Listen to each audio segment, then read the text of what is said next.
Okay, I'll try to give you a rundown of my thoughts if I was gonna sail this course. So this is the upwind mark there, just behind the Opti.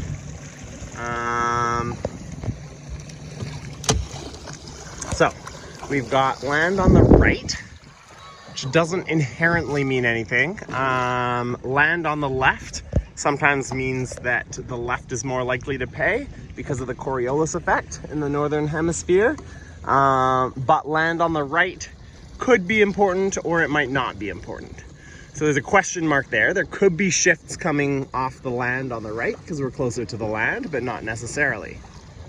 So that's not a lot to go on. I think the windward mark is pretty close to straight upwind. Oh, watching that tack, maybe it's a bit to the right. If the windward mark was significantly skewed to one side or to the other, you're gonna need to plan to spend more time on that one side. This is a lot of trust here. So Pontus and Gustav just started their cunt exercise, their split tack, by starting from each end of the start line at the same time. I would recommend starting from the same side of the start line because the assumption that they've put in here is that both sides of the start line are even. So if, for example, I accidentally put that end of the start line 10 boat lengths upwind, I mean, they'd probably notice that, but if I did that, and then this side of the course paid off by 10 boat lengths, they would come together and they would think that the course is totally even. So if you don't start from the exact same place when you're doing your cunt testing, you can miss some details. Well, it's a big deal. Okay, so now I'm seeing a little bit of slightly darker water on this side. Wind likes to go where there are not many obstructions, not many things that get in its way. So trees and leaves are very good at catching wind and slowing wind down.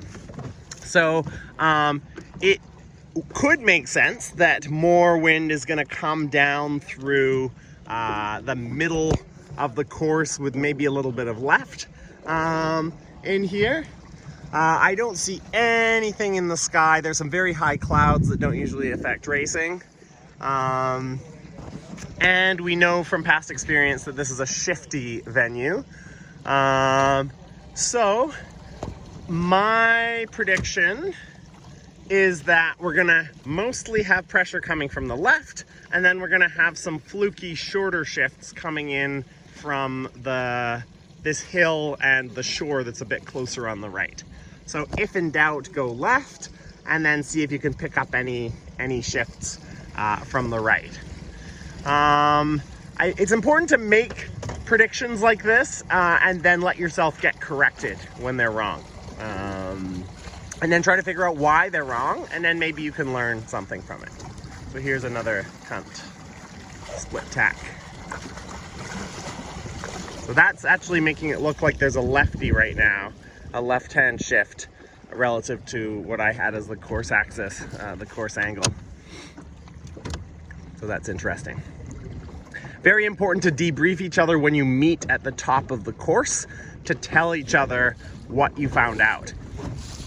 Not just the overall who is ahead, but I sailed in a lull, or I got a big knock when I was going out, and then it was stable for the entire time coming back in.